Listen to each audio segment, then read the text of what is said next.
Good afternoon, everybody. My name is Nuria Flon Suarez, and I'm the acting managing director of the Netherlands Africa Business Council, also known as NABC. So, welcome to our webinar about doing business in Benin. And this is the third and last also edition of the three webinars that we are organizing in preparation of the outgoing trade mission regarding sustainable agriculture and water to Benin, which will take place between the 25th and the 28th of May of this year. Well, we have today a very exciting lineup of speakers and panelists who will promote or provide valuable insights regarding the business opportunities, but also challenges in Benin, and focusing on climate smart agriculture, poultry, and water. First of all, let me introduce you to the distinguished speakers and panelists. We have Mr. Marc Anani-Isaac. He's the director for Investment and Export Promotion Agency, APIEx of Benin. Also, we have Salvador Roig. He's the founder and CEO of the company Terranauta. Mr. Bert from Oudvorst is investment manager, structured finance at Invest International. And we have Ms. Rosita Chang, managing partner at Berrico FoodCompany. And from the Ministry of the NL Agency, Netherlands Enterprise Agency, we have Mr. Dick van Kolwijk.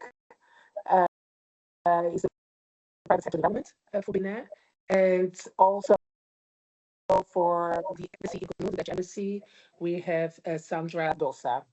She will also at the end provide the draft of the program, which is quite interesting. So please stay till the end.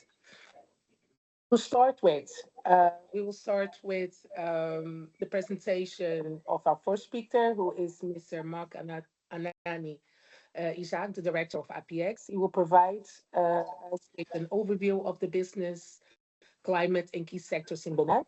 But before that, there is a short video that I would like to share with you.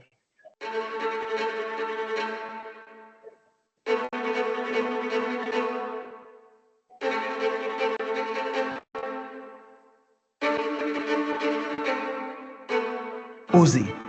Oser un pays au peuple à l'hospitalité légendaire. Oser un pays à la nature riche et authentique.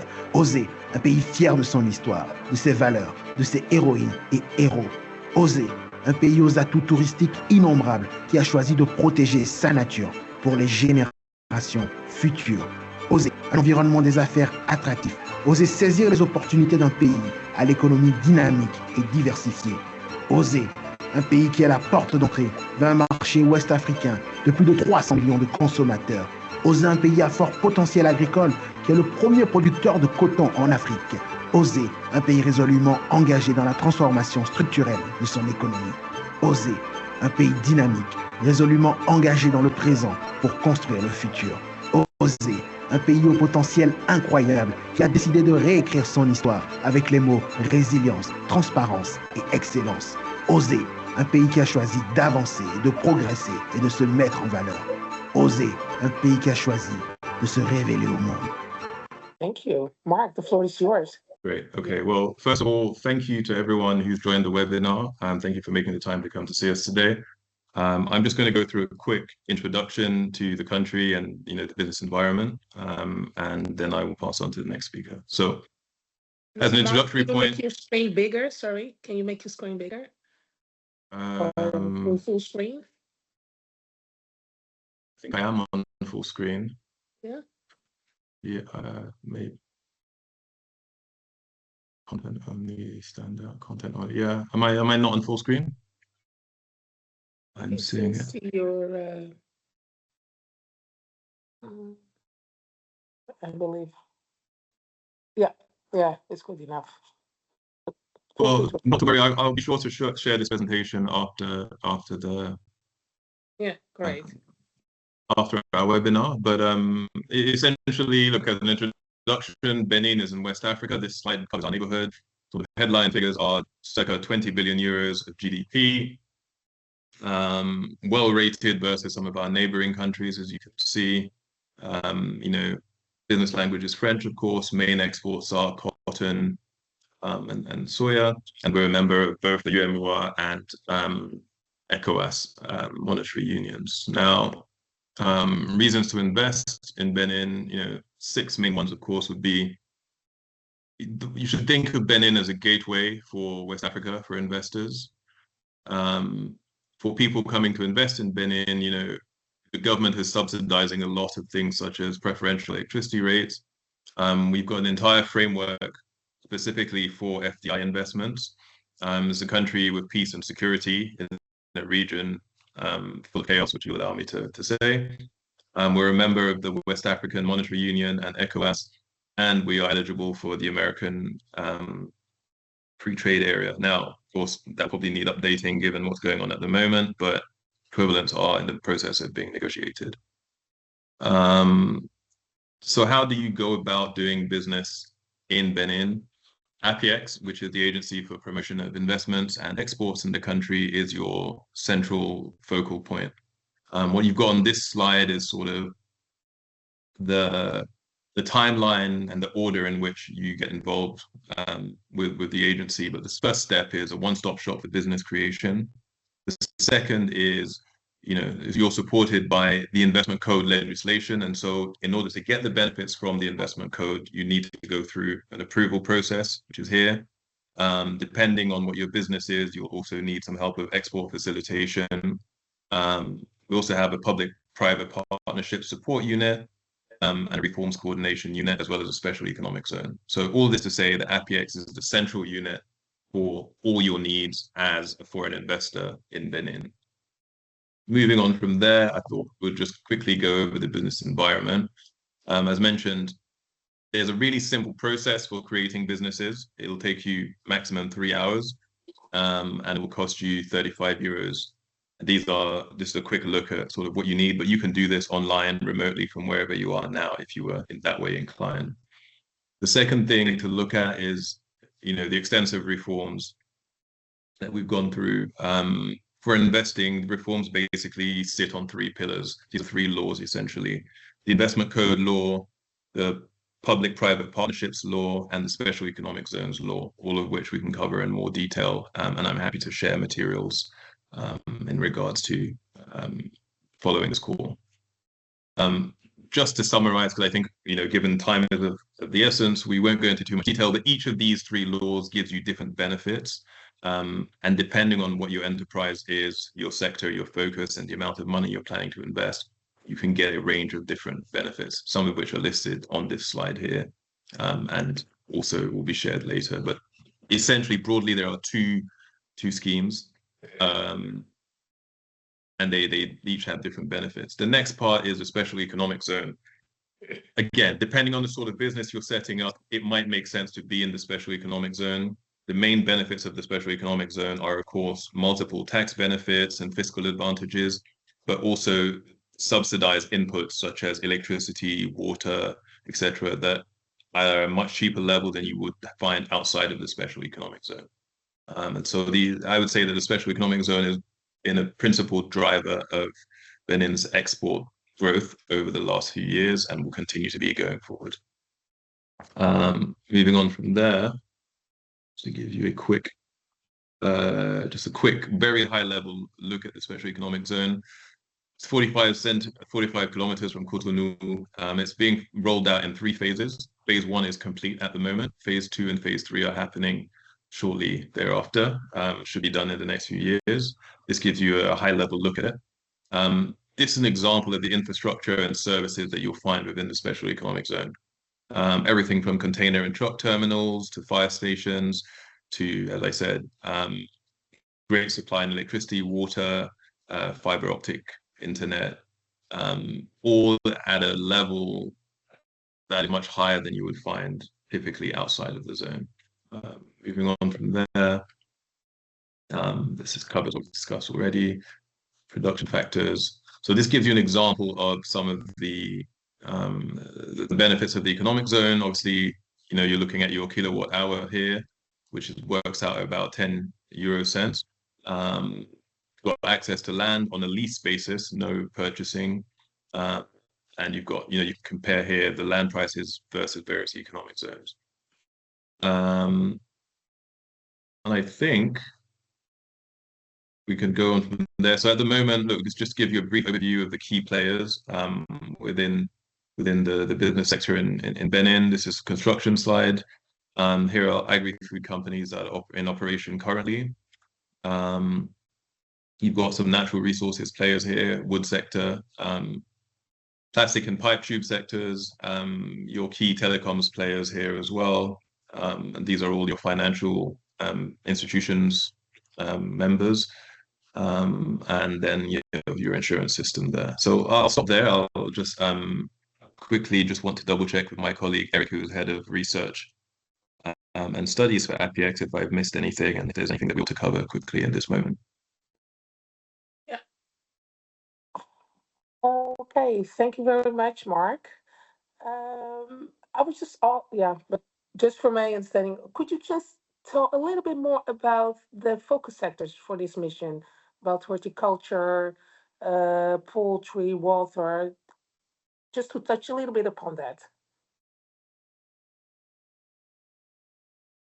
Is it possible? Or do you want us to wait till the end? It's also a possibility. I think it would be better for us to do that because I can pull my colleague Eric in to go into a bit more detail. Yeah, then we'll do that.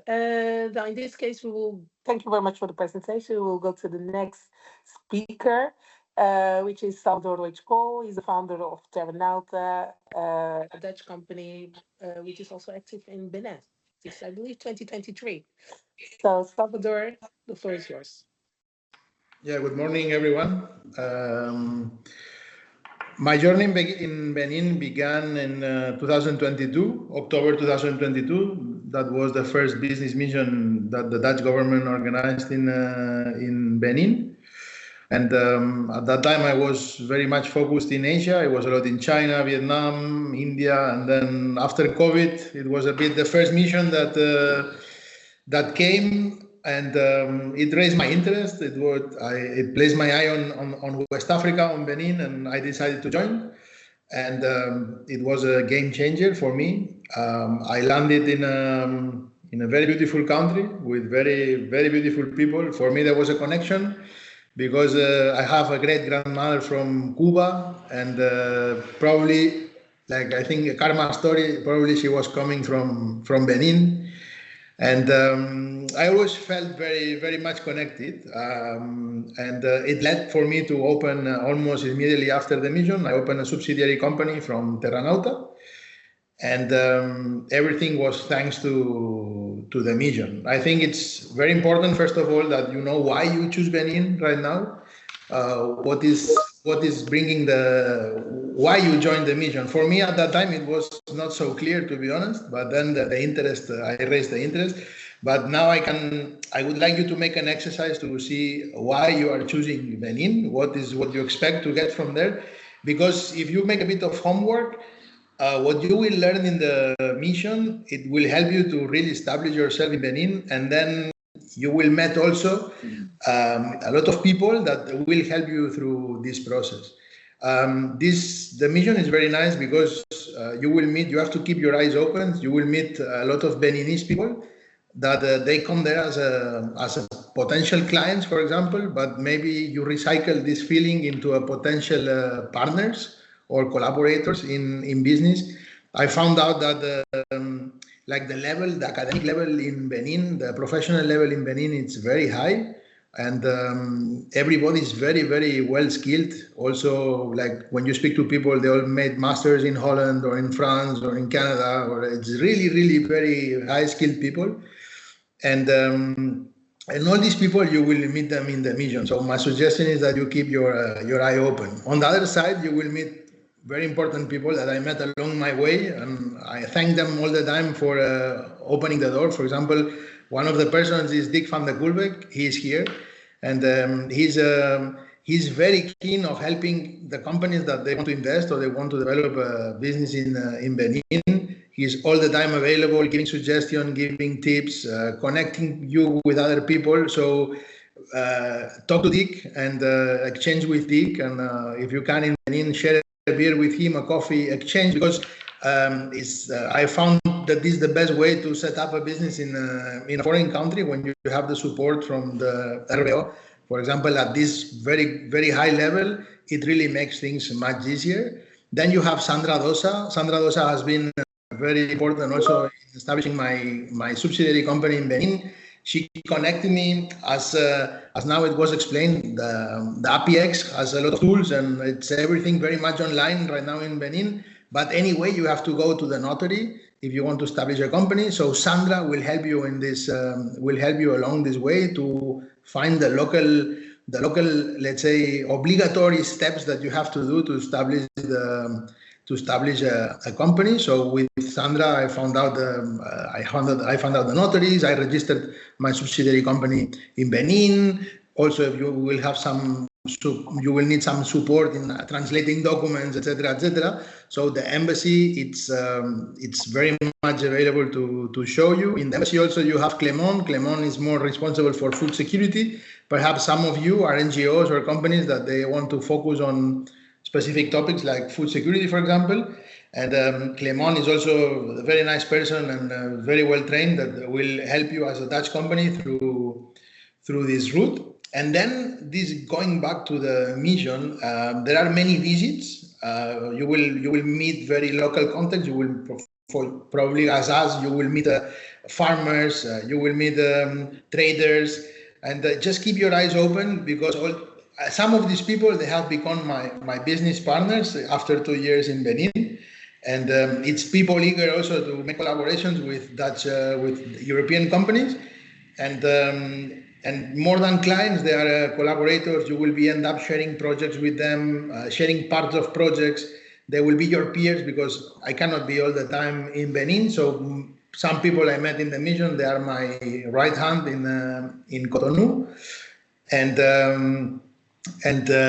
what else I can say? And also Benin, Cotonou is a small place. Okay, so as a small place, it's one of the, let's say this goes beyond the mission, but keep your eyes open and your ear open, because sometimes you will be having dinner in a hotel or in a restaurant, and it's very easy to encounter other business people in Benin, and let's say the extra official ways of doing business in Benin, for me they work it very, very much. If you are a bit social and connect with people, that you are able to make a call, hello, how are you, where are you from?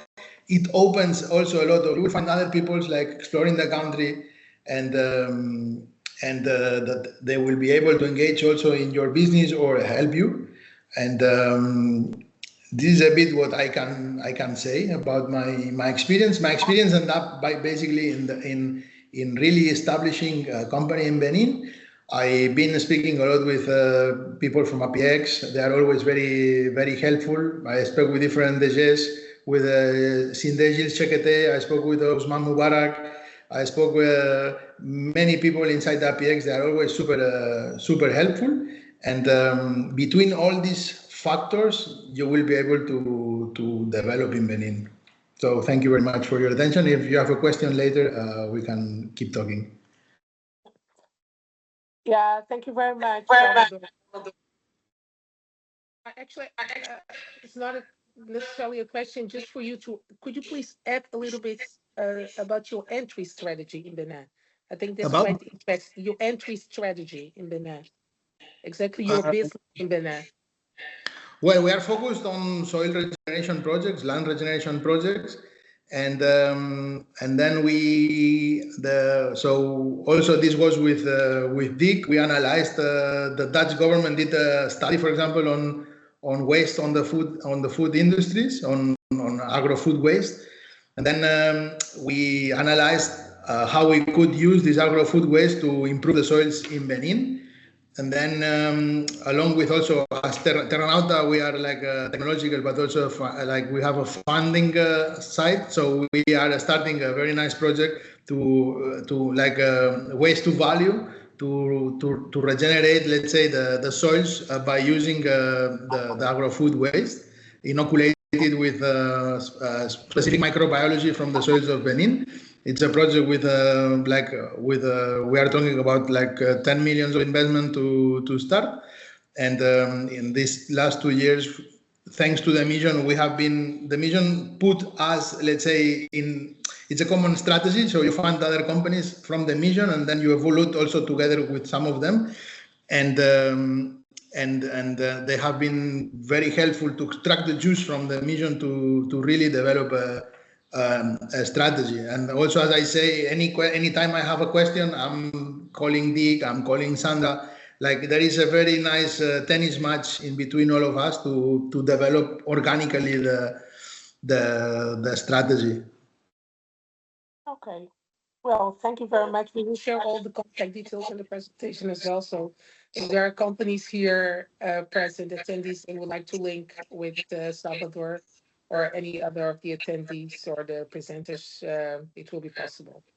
So thank you, Salvador. Now we have Mr. Bert van Oudvorst. He's the investment manager at Invest International, and he will inform us about the financing options and support available for the Dutch companies who would like to invest or trade with Benin. So, Bert, thank you very much for presenting, and yeah, the turn is yours. Well, thank you very much. Well, good afternoon. Many thanks. Well, thanks for having me today, this afternoon.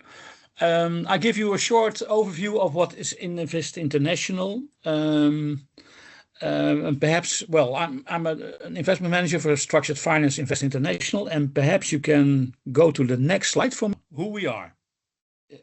For everyone visible? Yeah, okay. Yeah, we are Invest International. We invest in, and that's important for you, the Dutch link, the Dutch solutions for global challenges. It's part of our mandate. So there must be always a Dutch link, Dutch involvement in the projects we finance. So keep that in mind. Well, further for you, it is already, you can see it. We are established in October 21. Our shareholders are the Dutch Ministry of Finance and FMO. And we have currently a team of 160 people. I think it's now almost 200, to be honest. We are growing, and I will tell you more about that. Perhaps we can go to the next slide. Yeah, perfect. It's our mandate. That's important for you to know. You see already the Dutch link there on the. We start with additional to the market.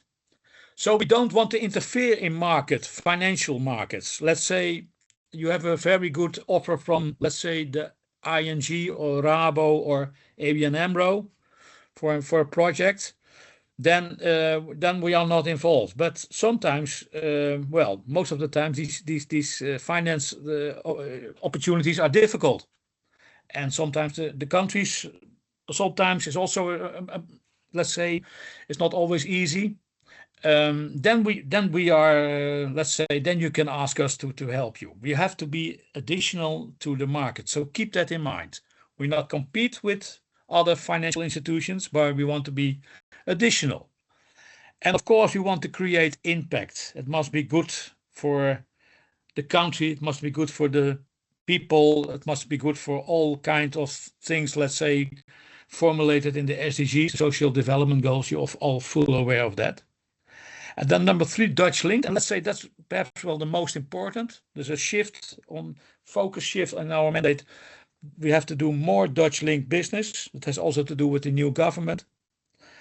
And for you, also important to know that we can service all markets. Of course, you have sanction list countries, then of course that's not possible. But I hope you understand who we are and what our goal is. And for you, important to know and to remember is our mandate. So keep that in mind, these 3-4 things, that is extremely important. Okay, may I go to the next slide? Can you help me with that? Yeah, we focus on 5 sectors. Of course, agri, of course, number 1. Energy, of course, nowadays very important. Healthcare, manufacturing, and water and infrastructure. That are our focus sectors. It is possible, let's say, that we have an appetite for a deal. Perhaps it's not close to these sectors, but keep this in mind. This is our main market, let's say. And of course, agri is number 1. Can we go to the next slide?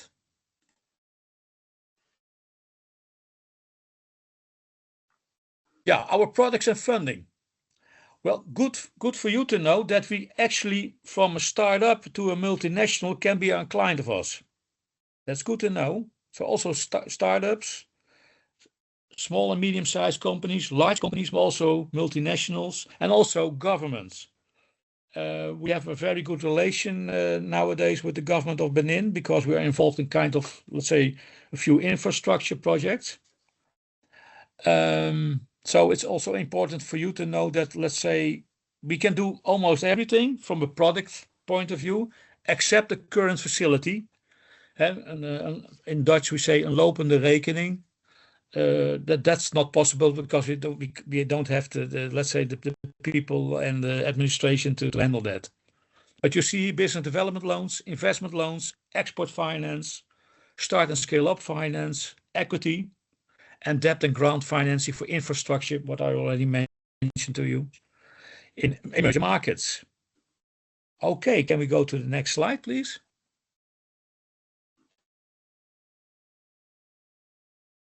Yeah, and of course it's important to know that we have added value. So it's a funding challenge for banks, no securities, SSR abroad, from a bank perspective, let's say, no grip on cash flows, turnovers abroad, no presence of the bank in the foreign country, international fast-growing companies, geographical, FX, political, all this kind of risk. Sometimes that is for a bank, let's say a regular bank, commercial bank, it's too much to handle. And then they approach us to look at the proposition. And that is our, let's say, our additionality, our added value. That you see various financial instruments. We already mentioned that. Of course, a lot of things are important. Is ESG expertise. And of course, we have a strong local network. I can say that the embassy in Benin, I'm very happy with them. They are very professional, are very good. I don't know if their presence because I logged in quite late, but I can well, I can only give them a compliment with how they handle, how they also help us. So if you have plans to invest in Benin or you have some contacts, please contact the embassy. That must be always your first step you have to do. And I know from my own experience, I'm very happy with them. Very professional, very service orientated. So only a big compliment for that embassy. Far below, above the, let's say, the regular level. Very good. I mean it. Okay, the next slide. I think it's always at the end of the presentation. Is that correct? Yeah. Okay, that's kleine summary for you. There must be a clear Dutch link. You already know that. Our finance must be additional. All sectors and countries except NL, of course, and sanction list. It must be, of course, a viable business case. But you want to finance, but it's difficult. Thus the business case must be good. You have to create impact, especially 8 and 13 are important. That is climate and labor, if I'm not mistaken. But of course, other SDGs are also important. And we have a lot of expertise on environmental, social, and governance. And sometimes we can help you with that because that nowadays is extremely important. Okay, I think that was my last slide, but let's look. Is that correct? Yeah, how to reach us? Please, you can contact me. No problem at all. And I know the way, of course, in our organization. I can help you. Sometimes it can be that's something I do by myself or that I introduce you to a colleague of mine. So don't hesitate to give me an email or send me an email or give me a call, and I'd like to help you. Many thanks for this. Thank you. Are there any questions from your side before I leave? Because I have quite a lot of appointments this afternoon. Yeah, please. Yeah, thank you very much for presenting. Yes, indeed, you told me you have another meeting that you must attend, but we are ahead of the time. So just let me take a close look at the chat to see if there are questions specifically for you. I see Jonathan Schoonhoven from GT Group. He's Yeah. asking, Invest mentioned some running infrastructure projects in Benin. I would like to hear more about this. Yeah, well, then the best way is, of course, sometimes you have to deal also with confidentiality and that kind of stuff. But please reach out to the embassy. That is the Yeah, they know more about yeah, that. yeah. About projects that you are that Invest is running there in Benin. Yeah, let's say we asked to do that together. Yeah. And I see Sandra is already referring to those these are drinking water programs in 6 cities in the north, according to Sandra from the embassy. Yeah. We work together with our colleagues from public. They're using the instrument Drive, and yeah. Okay. So, but Jonathan, that's no problem. But you have also have to, let's say, to be careful in some ways. Yeah. Okay, but Jonathan, about that, you can directly direct your questions to Sandra. Yeah. She's also here. Yeah. Okay, perfect. Well, thank you very much, Bert, and we'll keep in touch. Thank you for making time to present. Of course, it was nice to do, and please don't hesitate to give me a call or send me an email, and if I can help, please do. We will share the presentation with the attendees so they have your details, your contact. Perfect. Details. Many thanks for this. Joop? Yeah. Thank you. Okay. Bye. Bye. Bye. So, now we move to our panel discussion on doing business in Benin. Yeah, we are ahead of the time, which is quite good. So there's quite some time to discuss or to share your questions. So feel free to share them in between, also via the chat. I invite our panelists to share their insights and experiences. Let's start, just by presenting who they are. Marc, Anani-Isaac, Director of APIEx, you already know. Mrs. Salvador Roig, Coll, the founder and CEO of Terranauta. But we have not heard yet from Rosita Chang. She is the managing partner at Berrico FoodCompany. So perhaps this is a good idea for you to present yourself first and the company before we head to the panel discussion. Okay. Hello, everybody. My name is Rosita Chang. I'm managing director of Berrico FoodCompany. We have been active in trading, importing dry fruit products from all over the world to Europe. And I've recently got in contact with Benin's business operation and played a visit 2 weeks ago to visit several enterprises and visit their agriculture units. So it was very interesting definitely it's worthwhile to explore the potential of this country. Yeah, thank you. Thank you very much, Rosita. But we can just already continue with you because we have some questions, but once again, to the attendees, feel free to share your questions via the chat. You are an agri-food company with active interests in Benin. Could you walk us through your market entry journey, your connection with Benin, what you have been doing so far? How do you experience the country? And perhaps also your initial strategy, why Benin? Okay, of course, we have been working with several West African countries for the tropical dry fruit, particularly dry mango, which is coming from Burkina Faso, Ghana, Senegal. And we are exploring the possibility of getting enlarged or current supplier chain for the dry pineapple. And Benin came to a picture. It seems that Benin has quite a few producing enterprises. But they need some additional advice and help to enlarge their capacity to be able to export properly their product to out of the Benin. At this moment, most of Benin's company are either produce them goods and sell them domestically or within the African country. Okay, so there's a lot of potential. And how is the business climate when you're doing business with other Beninese companies? I think, I think I don't have a lot of experience, particularly in Benin, because we're just recently going to start. But my first impression is that the people are very friendly and very willing to learn and very willing to cooperate. So they try their out to learn from the Western from Europe to see what they can do to broaden their export potential. Yeah, thank you. Salvador, you're active in Benin, as you presented. Do you share the same views as Rosita? What was your experience and why Benin?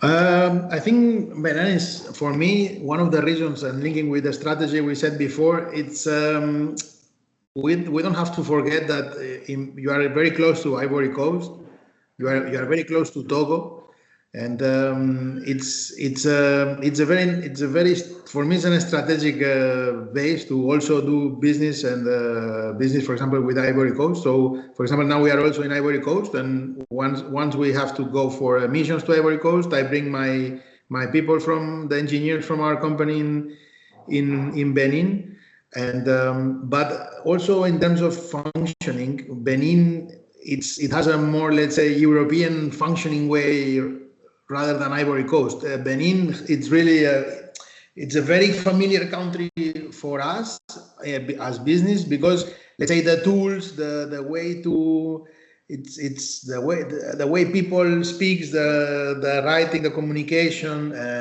Also moving in the city of Cotonou, it's very, let's say, it's a bit the Dutch feeling. It's flat, easy to reach. You don't waste time moving if you are in Abidjan, you can lose 3 hours of your day in a traffic jam, and in Cotonou it's all reachable. Also, the scale of the country makes that it's very also easy to reach the APIEx, to reach some ministries, to reach. It's easy also to go somewhere else in the country. The infrastructures are improving a lot, so it makes for me the kind of very strategic hub to be in West Africa.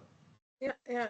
Oh, it's good that you mentioned that. So it's not that big as the neighboring countries, and it actually it's an advantage because it's easier to taste and easier to get to certain points, and also the connection with the local people, if I'm understanding correctly. Yeah. A question to you, Mark. It's also a question that I also wanted to pose at the start. Could you zoom you or either your colleague um, to tell us more about the opportunities in the focus sector of this mission? So either poultry, water, or horticulture. Sure. So I'll start with poultry. Can everyone hear me? Yes? No? Can you hear me? Okay, good. Yes, If you can we all can. hear me. So I think it's worth flagging that poultry is a priority sector for the country in its industrialization drive. Benin currently imports 100,000 tons of chicken. 20% of that goes for local consumption, and the other 80% is exported to Nigeria under our trade agreements. As of 2025, a law has been passed banning all imports in an attempt to build an industry to replace the imports.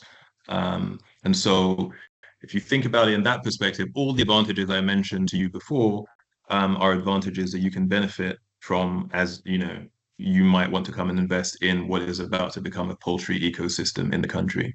I think it's worth pointing out that, where things are today, there is almost 0% of that ecosystem built. And so that provides a really big opportunity, I think, over the coming, call it 12 to 18 months. Everything needs to be built, feed providers, abattoir, various poultry farms, etc. So from the farm to the plate, basically, the entire chain needs to be built at the moment. And we see that as a big opportunity. I think the thing to remember as well is, we've spoken about Benin being a small market.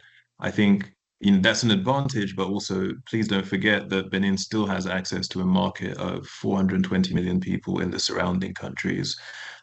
It's one of the countries in the region that isn't landlocked, that has an operational port. Combined with the industrialization drive in the country, really you should be thinking of Benin as a place to base your operations, to expand across the entire West African region to begin with, but eventually also the world, depending on what your product is. And I think I'll take that opportunity to hand over to my colleague Eric and see if he has any comments on the water and agriculture sectors. Yeah. Eric? Yeah, thank you, Mark. Hi, everyone. So I just want to add just a few words regarding what Mark said. What you have to know about Benin is that Benin is a country where every investment is free of taxes. If you come in Benin, there is always some governmental assistance in terms of custom duty free, in terms of corporate taxes free. You have our investment code. If you have an investment in poultry or in farming, you will be having custom duty free for your investment, VAT free for your investment, and corporate taxes free from 5 years to 17 years. So Benin is a country where business is a business country. We have been developing our SEZ, our industrial zone, where you can set up your industry, get a subsidy, get a manpower assistance, technical assistance, all those stuff, you know. So as many people say before me, Benin is a small country that you can see as a gateway for the ECOWAS market. Benin is the only one country that gives you access to 60% of ECOWAS population. Mark talked about landlocked countries. So Benin is a small country where you can set up your business and supply the whole market. We are part of ECOWAS. We are part of WIMO. We have a free trade. We have some free trade agreements so that you can benefit by setting up your business here. Benin have a strategy in terms of poultry. 2 years back, we took a law that's a law which banned poultry importing starting December 2024. So now there is a place to set up a poultry farming, to set up an abattoir, to set up a poultry industry, Benin, because Benin's strategy is now to promote that sector. So Benin is ready for this. Benin is ready for assistance. Benin is ready for listen to you. Any request you have, APIEx is going to be your contact. Of course, you may have the embassy as contact, but APIEx acts like a one-stop shop where any concern, any problem, any difficulty you have, we are ready to support you. We are ready to assist you. We are ready to talk with the government. We act like a lawyer. Your lawyer. We are paid by the government to be your lawyer and to defend you anywhere in the country for any problem. So we act like a one-stop shop where we receive you, we assist you, and we give you exemption in terms of investment code, SEZ, and public-private partnership. Benin is the one country where a contracting public partnership contract is easy, since you can negotiate directly with the government. We took last year, we took a new law regarding PPP, public-private partnership, which is very, very flexible and give opportunity to private companies to make business in Benin. So we will be ready. We'll be happy to receive you at APIEx and assist you in in your business. Thank you very much. Yeah, thank you very much, Eric and Mark. Just to continue with you, you have shared some of the key focus of the government in the coming years. Do we also have examples of concrete success stories, Dutch ones or another international company or investment that you would like to share with us? We have many examples, not only one example. You know, we have started our SEZ in 2021. We are 2025. We plan to develop the first phases in 8 years. And within 3 years, we achieved that first phases. We have 21 international company that have been agreed in that zone. For example, if you take textile company or ceramic factory, we have 3 big textile companies inside the zone. We are supplying US market. We are supplying polo. We are supplying US polo. We are going to supply Kiabi, the French company, H&M, also the US company. We have many companies that are making business in Benin. We have many companies. We have a Switzerland company which is the biggest one in the world in terms of packaging inside the zone. We have also many companies, 31 companies within 3 years. It is an achievement. We were not expecting that kind of achievement, but because of our reactivity, our flexibility, and our legal framework, people come to install. I hope that one day we can visit that zone. But except to that, we have also an investment code. Every year, around 20 or 25 international companies set up industry in Benin. This is about investment code. So we have many examples that we can share practically, so that we can connect you. You may have some feedback from investor, because we know that investor there is no better people to be listened than an investor. So we can connect investor to you, that you can get as an example, etc. But we have many companies in Benin today. Before 2016, around 5 to 10 industry per year we have at that time. We had at that time. Today we have more than 30 industry every year. And Benin is a country where we are the first producer in cotton in West Africa, second producer of pineapple, third producer of soya, and fourth producer of cashew.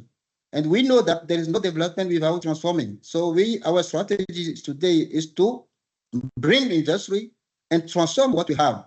We also have a huge volume of granite. Benin have a good quality in terms of granite, black granite, gray granite. Now we are bringing international company. We are partnered with an Italian company that are setting up some factory here. So our strategy is clearly to transform our raw material. We have many examples that we can share, and then to be happy for us to receive you and to assist you. If I can share my screen quickly, just to give you just a light illustration of the companies that have already signed up for the special economic zone. We've got them here. I'm happy to share them in more detail later, but this gives you a range of the companies. So you've got companies in the agricultural sector, you've got companies in the textile sector, you've got companies in the energy sector there as well. These are all international companies for the most part. So we can use this as a proxy for companies that are coming to Benin in their droves. Yeah. That's all that. There you can see some pharmaceutical company. The first one is a big pharmaceutical company. There is 2 pharmaceutical company there. There is an agricultural company. AUA Industry is a poultry company that is setting up farming in Benin and an industry inside the SEZ. So we can share those lists. And we're happy to share the list. Yeah. We can share so that you can also get connected to other investors to have a feedback on how they are doing business in Benin and what is going on ground. Yeah. Okay. Thank you very much for this addition, Marc. A question to you, Rosita, because you are starting in Benin. What kind of governmental or institutional support would you then need to continue the collaboration with partners in Benin, or that you missed, or that you would still would like to receive as an entrepreneur?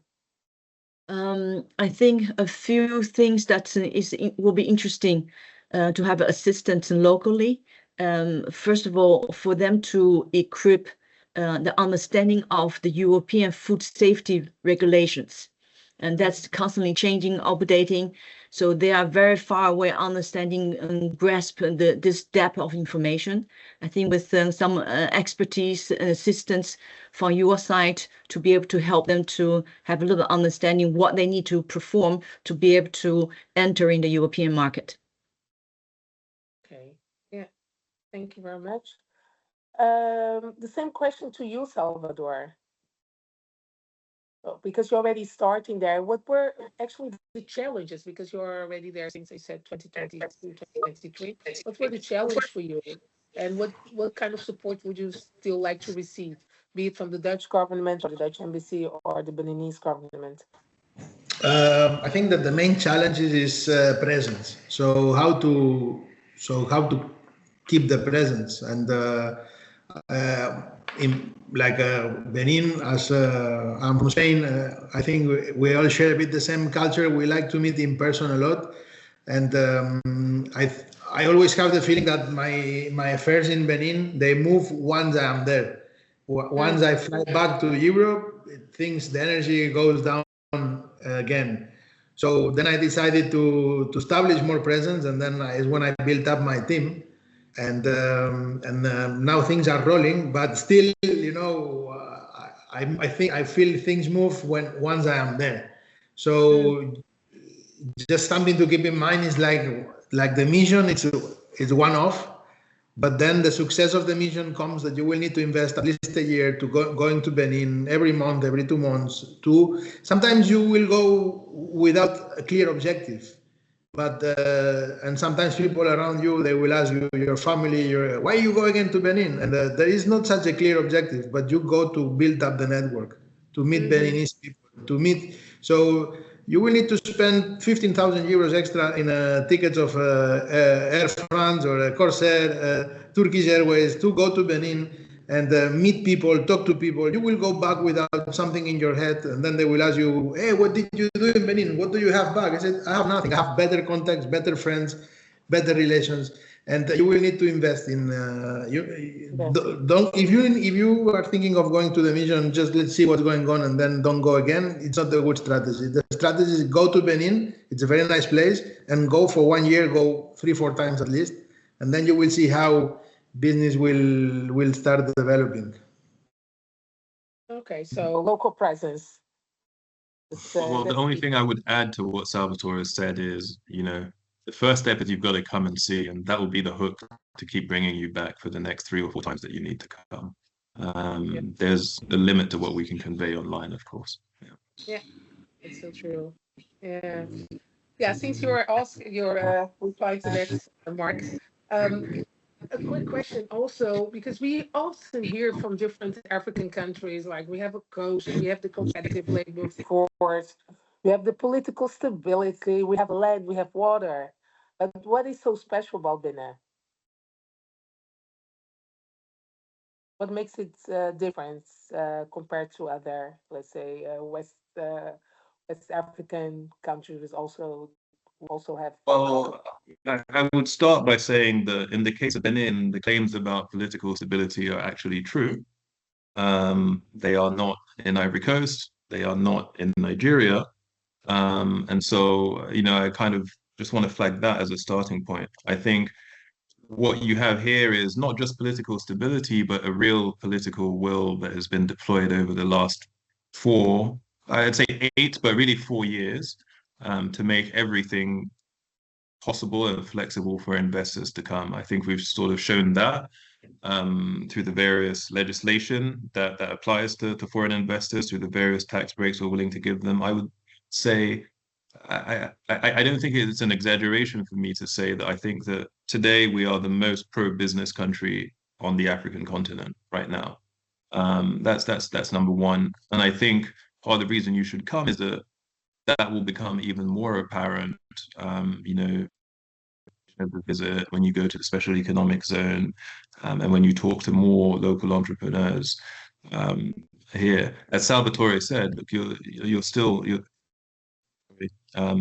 it's still West Africa, it's still Africa in general, so you still got to come and look after your interests and build your relationships. But I think it's a lot easier to do that than it is in some of the neighboring larger countries. That's number one. Number two, I think the fact that Benin's market is smaller really is a big advantage, because you are essentially establishing a business here to supply the rest of the region, where I think it's much harder to start and operate a factory, a warehouse, etc. So you can think of Benin, as we said, as a logistics hub, where it's possible to get things done in a timely, orderly manner, and that you can use to supply all the neighboring countries that have the scale that maybe Benin doesn't. So I think that I wouldn't define Benin as small. I'd say it's rightly sized for your business prospects. It's rightly sized for you to scale up. That's how I think about the country. And I can go on like this for another hour, but I think I'll stop there. Yeah, thank you very much, Mark, for this detailed explanation. We still have 15 minutes, and I would actually like to use that for Sandra to give explanation of the program regarding the outgoing mission to Benin, which will take place on the 25th of May. And then after that, for Dick van Kolwijk to conclude with some remarks. Sandra, would you be able to share a little bit about the draft program for the mission? Sandra Dossa, she's a trade officer at the Embassy of the Kingdom of the Netherlands in Cotonou. Hello. Okay, so thank you a lot, all of you, for all what you shared about Benin. And I hope that all the participants are now aware of the opportunities, and we make the decision to come to Benin. What we wanted for you is to have a specific experience when you come to Benin. As Salvador said, and also my partners from APIEx, it's very important for us to show you what we have to offer here in Benin. So what we do is to organize different types of activities that will allow you to meet public partners, but also clients that are stakeholders or in different sectors. So if you are in the water sector or the poultry sector or the seed sector, we are doing our utmost for you to have the best experience that you deserve. So the first thing what we want is to have the official opening of the mission, and then we will do different presentation and panels. So can you hear me? This was like on YouTube. So if you are in the water sector or in the agriculture sector, we will organize a panel of discussion so that you can have an idea of what is going on, and those panels will meet public and private sector stakeholders in these different sectors. And then we have a lunch with everybody, and in the afternoon we'll start the field visits. So from the first day we go on the field visits to meet the people that can be your clients, if it's a farmers or if it's our project in water sectors. You will dip in to see how things are going on, and also discuss with the people that can give you information about what are the needs, and for you to experience how things are going on. The next day, it will also be a field visit, and that one will be at the Gloji Bay. And before I continue, I wanted to mention to you that Benin is really different from the other countries. And then you prefer maybe to go to the other countries like Nigeria, Ivory Coast, and all those countries because you have a lot of information about what is going on. You know that they have resources, you know that the population is, the rate of the population growth is high, but you don't have information about things are going when we are talking about businesses. So in Benin, as my predecessor said, we are improving the environment so that you can have all you need to start your business and from Benin to extend to other countries. And the information we are here to share it with you. You are not the alone informed about that. So know that a lot of other businesses from other countries are already coming to see how they can start the business. So the opportunities is always a chance, and I urge you to take that chance. So in the afternoon, after the visit to Roig, we have the B2B meeting and matchmaking. It's also possible to have meetings with governments and also all the public partners. That one will depend. So if you apply or register soon, we will be able to start organizing all these meetings. But if you wait last time to do that, it will be difficult for us to gather people for you.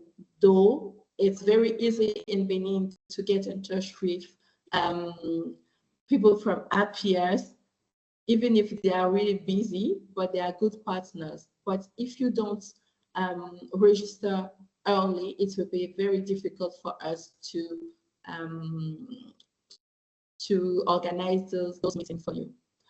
So the third day too will be, I forgot something. So you also have the possibility to organize workshop, and for that we don't have a lot of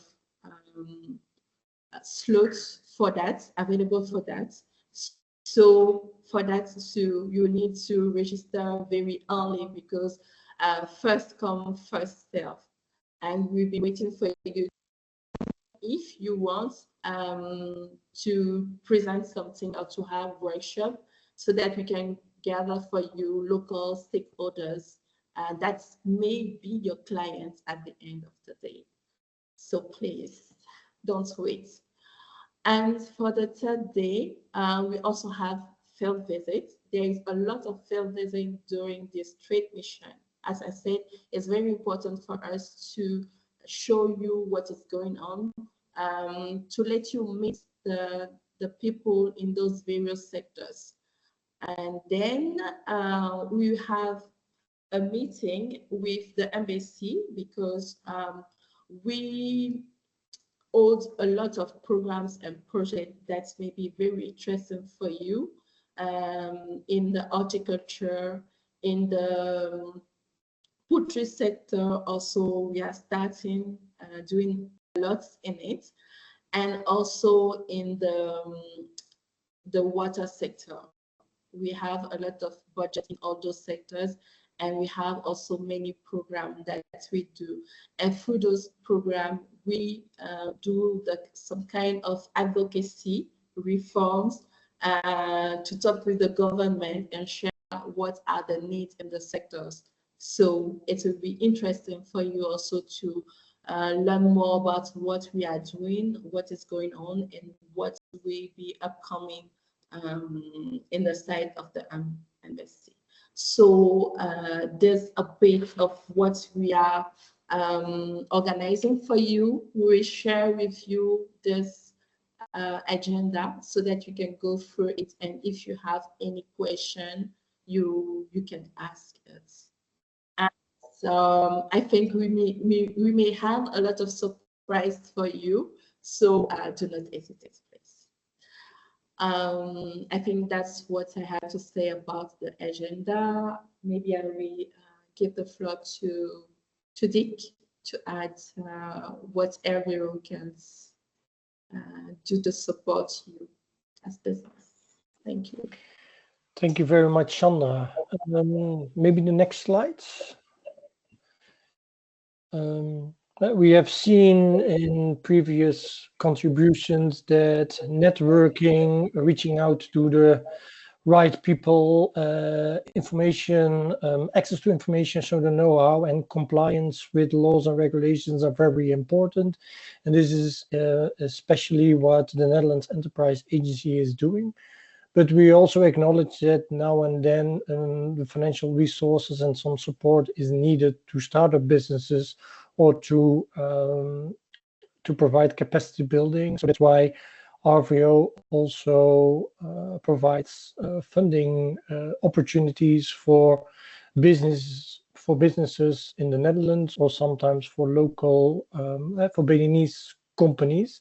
That's why I wanted to give a short introduction to some of the financial instruments that are available, except to the networking function that we have. Next slide, please.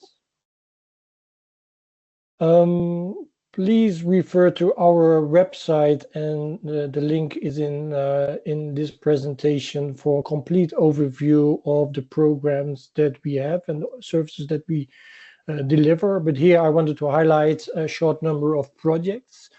RVO, for example, has a subsidy to demonstrate innovative techniques or provide support for feasibility study or pre-investment studies on the DHI subsidy scheme. We also have a Partners for International Business, which helps you to participate in international business and trade fairs. And we also have support in responsible businesses to address challenges in sustainability of value chains. And it was mentioned before, we also have the Center for the Promotion of Imports for Developing Countries. Berrico is part of the dried pineapple program in Benin, where we support local dried pineapple companies to improve their production, improve quality, and also meet the quality and safety regulations of the European markets. In particular, I wanted to highlight the last two for which I'm responsible for, is the Impact Cluster and the Private Sector Development Toolkit. Next slide, please. Because even though currently the Impact Cluster is still temporarily closed for subsidy applications, we expect that it will soon be open for new applications. The Impact Cluster subsidy is particular for entrepreneurs who want to, for Dutch companies who want to enter a new market, but who also still see that there are challenges to be addressed in developing the business case. So it's a contribution to setting up a business case with the consortium of Dutch companies, knowledge institutes or NGOs, and local companies to start working in this case, Benin. We have some Dutch companies who entered in an impact cluster and were able to establish in Benin. So this could be very interesting for you, and hopefully in short time we have more information about the opening of this the impact cluster. So please remain in contact if you are interested, and please visit the website if you want to have more information. Next slide. And the other important toolkit that we have is the Private Sector Development Toolkit, which is focuses on private sector development in Benin, or to improve the business enabling environment and increase the impact of other Dutch programs. It was already made reference to some sector studies. We did a study on agricultural residues. Salvador was referring to it. So we can support you in conducting studies for a specific sector, and to get more information available for you prior to setting up your businesses. We recently also started a Benin Business Champions project in which we support and coach 20 leading Beninese companies in the agri and food sector. So we really hope that through supporting these companies will be strong and valuable potential business partners for you. Earlier, we also elaborated a study on the vegetable sector in Benin and elaborated 2 specific business cases. And all this information is available on our website, Zaken doen in Benin, which is in Dutch and in English. And there's more background about the Beninese specific context, and the studies are available there. So please, if you have any questions, if you have any ideas, like Salvador said, I cannot drink a beer with all of you, but I'm very open to have a cup of coffee and share thoughts and see in what way we can best help you network, know how, or see what funding opportunities would be most suitable for you to start looking for opportunities in Benin. But it all starts with the upcoming trade mission to come and see and to get acquainted with Benin. And we are also there to already think about the follow-up of the trade mission, because it's also clear that this is only a starting point to become active and interested in Benin. Thank you very much, and be welcome to contact us.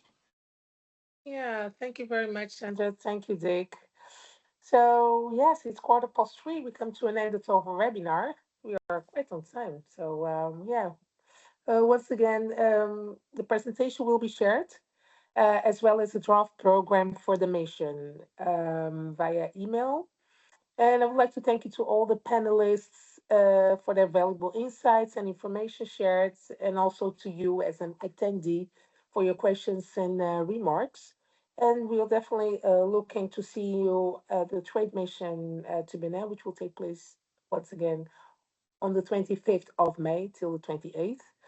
And the application deadline is the 18th of April, but please feel free to do it as soon as possible so we can also take your wishes into account regarding the program.